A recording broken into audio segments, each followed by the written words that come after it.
Xerxes stood over the body of the Spartan king. 3 days. 3 days this man and his 300 warriors had held the pass against the greatest army the world had ever seen. 3 days of humiliation. 3 days of watching his immortals die by the thousands against a wall of bronze shields and iron spears. Now Leonidas lay dead at his feet. But death was not enough for Xerxes. The Persian king of kings needed more. He needed to send a message to every Greek who dared resist. He needed to make an example that would echo through history. He gave the order: cut off his head, put it on a spike, crucify the body. And so the corpse of Leonidas, descendant of Heracles, king of Sparta, was mutilated and displayed like a common criminal. His head rotted on a Persian spear, while his body hung in disgrace for all to see. Xerxes believed he had won. He believed he had broken Sparta's spirit along with their king's body. He was catastrophically wrong. Because exactly 1 year later, the Spartans returned, and they brought with them a vengeance so complete, so devastating, that the Persian Empire would never threaten Greece again. This is the story of how Sparta avenged Leonidas. The story of the Battle of Plataea. The story that Persia tried to erase from history. To understand the revenge, you must first understand the insult. In the summer of 480 BC, the Persian Empire stretched from Egypt to India, from the Black Sea to the Arabian Peninsula. It was the largest empire the world had ever known, containing perhaps 1/5 of all humans alive on Earth, and it was marching toward Greece. Xerxes had assembled an army of approximately 150,000 soldiers, ships beyond counting, resources that dwarfed anything the Greek city-states could muster. He intended to add Greece to his collection of conquered peoples, and nothing would stand in his way. Except something did. At a narrow mountain pass called Thermopylae, a force of 7,000 Greeks blocked the only route into central Greece. At their head stood Leonidas, one of the 2 kings of Sparta, leading 300 of his finest warriors. For 3 days, they held. The pass was so narrow that the Persians could not bring their superior numbers to bear. The Greek phalanx, with its interlocking shields and thrusting spears, was a killing machine that the lightly armored Persians could not break. Xerxes sent wave after wave of soldiers into the pass. His elite immortals, 10,000 strong, were cut down like wheat. 2 of his own brothers died in the fighting. Then a Greek traitor named Ephialtes revealed a mountain path that allowed the Persians to outflank the defenders. When Leonidas learned he was surrounded, he dismissed most of the Greek army. He kept only his 300 Spartans, 700 Thespians who refused to leave, and 400 Thebans. They would hold the pass to buy time for the others to escape. They knew they would die. Herodotus tells us that when a Persian messenger warned Leonidas that Persian arrows would block out the sun, a Spartan warrior named Dianekes replied, "Good, then we will fight in the shade." When Xerxes demanded they surrender their weapons, Leonidas gave his famous response, "Molon labe, come and take them." They fought until their spears shattered. They fought with swords. They fought with bare hands. They fought until the Persians finally overwhelmed them with arrows. And when it was over, Xerxes walked the battlefield looking for Leonidas. What he did next would seal his fate. According to Herodotus, Xerxes hated Leonidas more fiercely than any enemy he had ever faced. The Spartan king had humiliated him, had killed thousands of his soldiers, had proven that the Persian Empire was not invincible. So Xerxes ordered the ultimate desecration. Leonidas's head was severed from his body and impaled on a spear. His corpse was crucified, some sources say nailed to the side of Xerxes' own ship. The body was left to rot as a warning to all who would resist Persian rule. This was an act of unprecedented sacrilege. Even in the brutal ancient world, the bodies of fallen kings were treated with respect. To mutilate a corpse was to deny the soul its passage to the afterlife. It was the ultimate insult. Xerxes believed he had destroyed not just Leonidas, but his memory, his legacy, his honor. He had done the opposite. He had given Sparta a reason to fight until the last Persian was driven from Greek soil. The news of Leonidas' death reached Sparta within days, but it was the news of what had been done to his body that transformed grief into cold, calculating fury. Sparta had lost kings before. Warriors died in battle. That was expected, even honored. A Spartan mother's farewell to her son was legendary. Return with your shield or on it. But to have their king's body mutilated, his head displayed like a trophy, that demanded a response that would echo through eternity. Leonidas' son, Pleistarchus, was too young to rule. A regent was appointed, Pausanias, from the other royal house. He would lead the army. He would deliver the vengeance. But first, there was a diplomatic matter to address. Before Xerxes left Greece, Spartan ambassadors arrived at his camp. They came with a simple request: compensation for the murder of their king and the desecration of his corpse. Xerxes looked at them as if they had lost their minds. When they finished speaking, the Persian king simply pointed at his general Mardonius and said, "Ask him for compensation." It was meant as a dismissal, a joke at Spartan expense. The Spartans did not laugh. They remembered, and they would collect that debt in full. Xerxes returned to Persia after the naval defeat at Salamis, leaving Mardonius with 300,000 soldiers to finish the conquest of Greece. The general was confident. His army was vast. The Greeks were divided. Victory was certain. He would not live to see it. Among the Greek forces preparing for the final confrontation was a man who should not have been there. His name was Aristodemus, and the other Spartans called him Aristodemus the Coward. 1 year earlier, at Thermopylae, Aristodemus and another soldier named Eurytus had been struck with a severe eye infection that left them nearly blind. King Leonidas himself had ordered them to return home, deeming them unfit to fight. Eurytus refused. Though blind, he ordered his helot servant to guide him back to the battle. He died fighting alongside his brothers. Aristodemus obeyed his king's order and went home. When he returned to Sparta alone, he was disgraced. No one would share a table with him. No woman would look at him. Children pointed and laughed. He was excluded from games at the gymnasium. Even younger men refused to give up their seats for him. In Sparta, being called a coward was worse than death, far worse. For a year, Aristodemus lived in this hell. And for a year, he waited for one thing: a chance to redeem himself or die trying. At Plataea, he would get that chance.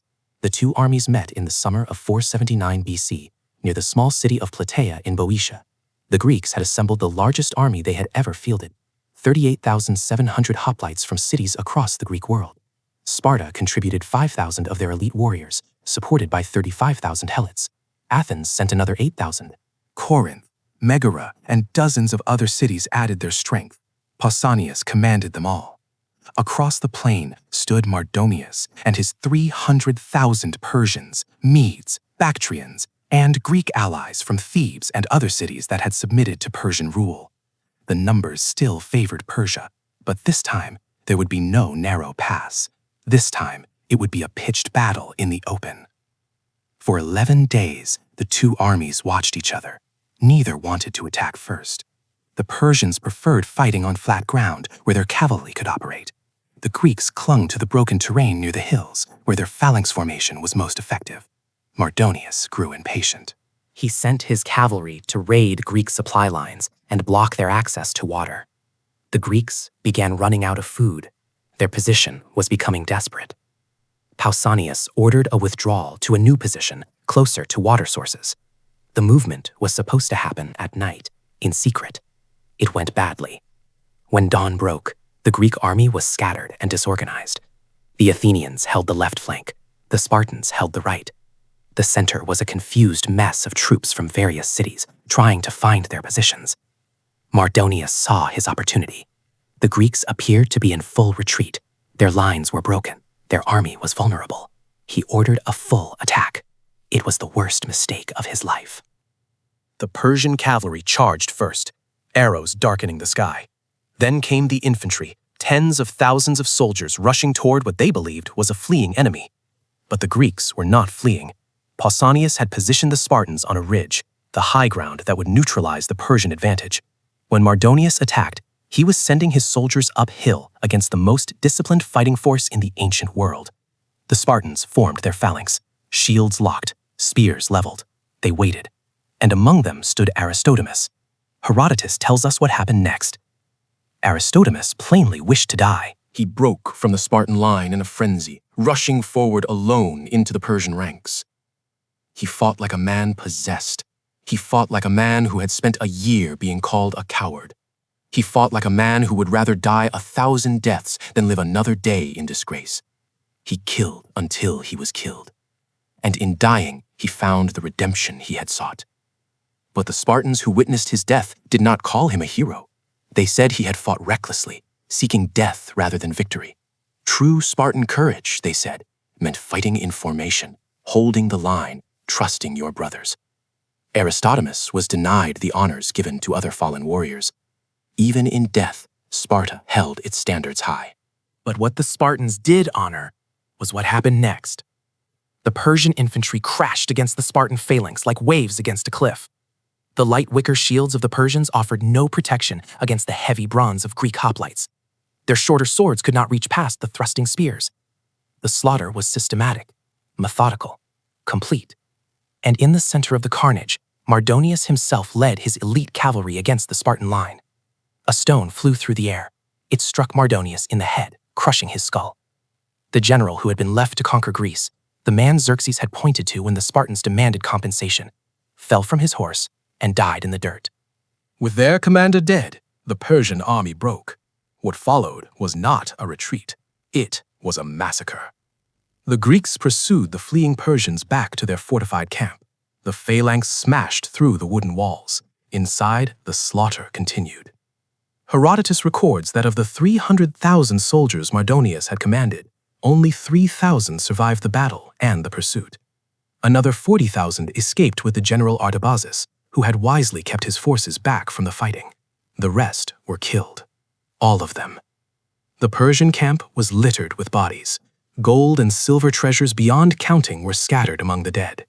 The Greeks had not come for plunder. They had come for blood, and they took it. After the battle, a man named Lampon of Aegina approached Pausanias with a suggestion. "Mardonius is dead," Lampon said. "Let us do to his body what Xerxes did to Leonidas. Cut off his head, put it on a spike. Let the Persians see what happens to those who desecrate Spartan kings." The soldiers nearby murmured in approval. It was justice. It was vengeance. It was what the Persians deserved. Pausanias refused. "What you suggest," he said, "is worthy of barbarians, not Greeks. We do not defile the bodies of the fallen. We are better than those who would do such things." He ordered Mardonius buried with the honors due a fallen general. It was the ultimate revenge, not by becoming like their enemies, not by descending to the same savagery, but by proving that Greeks held themselves to a higher standard. The message was clear. We defeated you. We destroyed your army. We killed your general. And still, we treated him with more honor than you showed our king. Xerxes had won nothing at Thermopylae. Leonidas had won everything. On the same day as Plataea, the Greek fleet achieved another victory at the Battle of Mycale, destroying the remnants of the Persian navy on the coast of Asia Minor. Within hours, the Persian Empire's threat to Greece was ended forever. Xerxes had invaded with dreams of conquest. He returned to Persia with nightmares of defeat. The greatest army ever assembled had been humiliated by a handful of city-states that refused to surrender. And it had begun with 300 Spartans who died rather than submit. 40 years after Thermopylae, the bones of Leonidas were finally recovered and returned to Sparta. They were buried with honors usually reserved for gods. A hero cult was established in his name. Annual festivals were held, and only Spartans were allowed to participate. A monument was erected at the site of the battle, bearing the epitaph written by the poet Simonides. "Go tell the Spartans, stranger passing by, that here, obedient to their laws, we lie." The words still stand today, carved in stone where Leonidas fell. But the true memorial was what happened at Plataea. The Persians had mutilated a king's body, thinking it would break Greek spirit. Instead, it forged that spirit into unbreakable iron. The desecration of Leonidas did not terrify the Greeks, it united them as nothing else could have. Every city-state that sent soldiers to Plataea was fighting for something larger than their own survival. They were fighting to avenge a wrong so profound that it transcended their ancient rivalries. Sparta and Athens, enemies for generations, stood side by side. Corinth and Megara, cities that had quarreled for centuries, fought as brothers. For one brief moment, Greece was united, and together they inflicted a defeat from which the Persian Empire never fully recovered. Xerxes was assassinated 14 years later by his own bodyguard. His empire would endure for another century and a half, but it would never again threaten Europe. The memory of Thermopylae and Plataea had taught the Persians what resistance truly meant, and at the heart of that memory stood Leonidas, a king who chose to die rather than surrender, a warrior whose body was defiled but whose spirit could not be broken, a leader whose sacrifice inspired a vengeance so complete that it changed the course of history. Persia tried to erase this story. They destroyed records. They rewrote histories. They pretended the defeats never happened. But stories survive. Stories always survive. 2,500 years later, we still remember Leonidas. We still remember the 300. We still remember Thermopylae. And we remember Plataea, the day Sparta collected the debt Xerxes thought he would never pay. The day 300,000 Persians learned what it meant to desecrate a Spartan king. The day Leonidas was avenged. Molon Labe, come and take them. They came. They took nothing. And they never returned.